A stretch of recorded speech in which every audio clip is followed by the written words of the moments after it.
A train is traveling at a speed of 90 km per hour.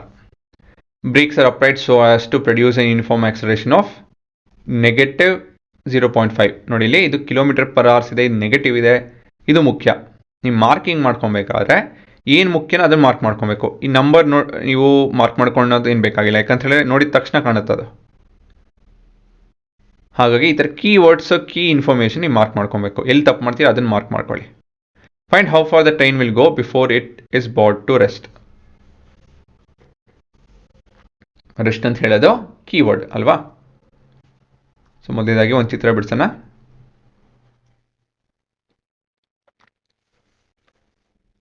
So ಇಲ್ಲಿ ನಮ್ಮ ಹತ್ರ ಒಂದು ಟ್ರೈನ್ ಇದೆ.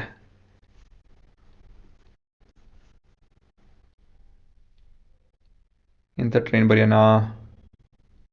ಚೆನ್ನಾಗಿ ಕಾಣ್ತಾ ಇದೆಯಾ? ಇದು ತೊಂದರೆ ಇಲ್ವಲ್ಲ?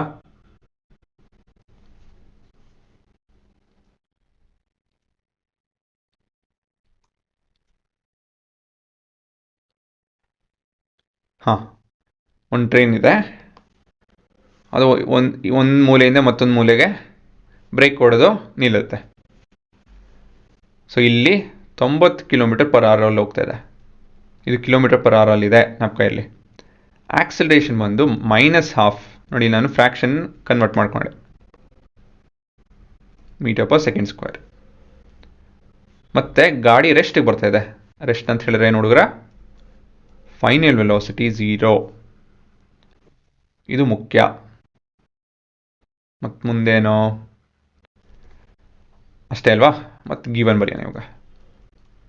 Given acceleration is -12 meter per second square as it is deaccelerating ಅಲ್ವಾ. ಡಿಆಕ್ಸಲರೇಟ್ ಅಂತ ಹೇಳಿ ಬ್ರೇಕ್ ಹೊಡೆದು ಫೋರ್ಸ್ ಹಿಂದೆ ಇರುತ್ತೆ, ಇಸ್ ಅ ಪುಷ್.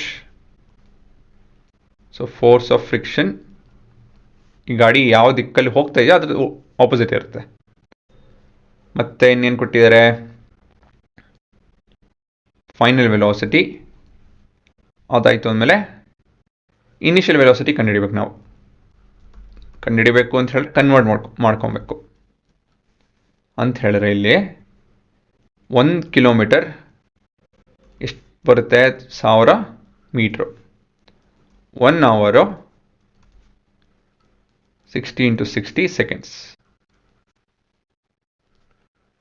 ಸೊ ಹಾಗಾಗಿ 1 kilometre per hour is nothing but 1000 / 60 × 60 metre per second. ಸರಿನಾ? ಸೊ ಈ ರೀತಿಯಲ್ಲಿ ನೀವು ಕಲ್ತ್ಕೊಬೇಕು ಯೋಚನೆ ಮಾಡೋದನ್ನ. ಇಲ್ಲೇನ ಕ್ಯಾನ್ಸಲ್ ಮಾಡ್ಬೋದಾ? ಆ್ಯಕ್ಚುಲಿ ಕ್ಯಾನ್ಸಲ್ ಮಾಡ್ಬೋದಲ್ಲ ಹುಡುಗರ. 60ಯಲ್ಲಿ ಇಲ್ಲಿ 60ಯಲ್ಲಿ 1 0 1 0. ಸೊ ಹಾಗಾಗಿ 10/6 × 6 ಮೀಟರ್ ಪರ್ ಸೆಕೆಂಡ್. ಮತ್ತಿನ್ನೇನಿದೆ ಅಲ್ವಾ? ಇಷ್ಟೇ. ಮತ್ತೆ ಎಸ್ ಕಂಡುಹಿಡಿಬೇಕು ಅಂತ ಹೇಳಿ ಇಲ್ಲೇ ಮೆನ್ಷನ್ ಮಾಡೋಣ. ಅಷ್ಟೇ ಹುಡುಗರ, ಇದೇ ನಿಮ್ಮ ಇಲ್ಲ ಇನ್ನೂ ಇಲ್ಲ 90 × 10/6 × 6. ಇಲ್ಲೇನು ಮಾಡಿದೆ ನೋಡಿ, 1 ಕಿಲೋಮೀಟರ್ ಪರ್ ಅವರ್ ನಾನು 10/6 × 6 ಅಂತ ಹೇಳಿ ಸಿಂಪ್ಲಿಫೈ ಮಾಡಿ ಇಲ್ಲಿ ಸಬ್ಸ್ಟಿಟ್ಯೂಟ್ ಮಾಡ್ತೇನೆ. ಏನು ಮಾಡ್ತಿಲ್ಲ ನಾನು ಇಲ್ಲಿ ನೋಡಿ, ಇಲ್ಲಿ ಕಿಲೋಮೀಟರ್ ಪರ್ ಅವರ್ ಇದೆಯಲ್ಲ, ಅದ್ರ ಬದಲಾಗಿ ಇದನ್ನು ಬರೀಬೋದು ಅಂತ ಹೇಳಿ ಅಲ್ಲಿ ಬರಿತೇನೆ ಅಷ್ಟೇ. So many metre per second ಅಷ್ಟೇ. ಇದನ್ನೆಲ್ಲ ಕನ್ಫ್ಯೂಸ್ ಮಾಡ್ಕೊಳಕ್ಕೆ ಹೋಗ್ಬೇಡಿ, ಇವೆಲ್ಲ ಗೊತ್ತಿರಬೇಕು. ಇದು 15ರಲ್ಲಿ ಹೋಗುತ್ತಿದ್ದೋ, ಮತ್ತು ಇದು 3 ಅಲ್ಲಲ್ಲ 5 ಮತ್ತು ಇದು 3, 5 2 5 5. ಸೊ 25 ಮೀಟರ್ ಪರ್ ಸೆಕೆಂಡ್ ನಿಮ್ಮ ವರ್ಕಿಂಗ್. ಇವಾಗ ಏನು ಫಾರ್ಮುಲಾ ಉಪಯೋಗಿಸ್ಬೇಕು? ನಿಮ್ಗೆ ಏನು ಅನ್ಸುತ್ತೆ ಅದು ಬರ್ಕೊಂಡು ಹೋಗಿ. S = ut + ½ at². ತುಂಬ ಜನಕ್ಕೆ ಇದೇ ಜ್ಞಾಪಕ ಬರೋದು. ಆದರೆ ಇಲ್ಲಿ ನೋಡ್ಬೋದು ಎಸ್ ಅನ್ನೋನು ಯು ಅನ್ನೋನು ಟಿ ಅನ್ನೋನು ಸರಿ ಹೋಗಲ್ಲ. ಮತ್ತು ಇನ್ಯಾವ ಫಾರ್ಮುಲಾದಲ್ಲಿ ಯು ವಿ ಎಸ್ ಇವೆಲ್ಲ ಯಾವುದ್ರಲ್ಲಿ ಬರುತ್ತೆ? v = u + at, ಅದು ಆಗಲ್ಲ. v² = u² + 2as. ಹಾಂ, ಇದರಲ್ಲಿ ಸರಿ ಹೋಗುತ್ತೆ.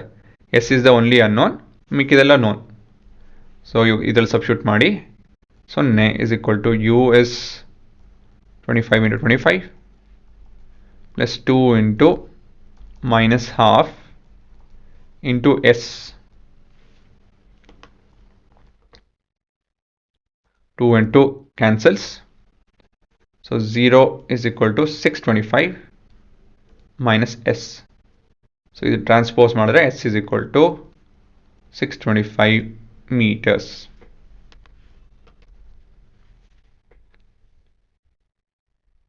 The distance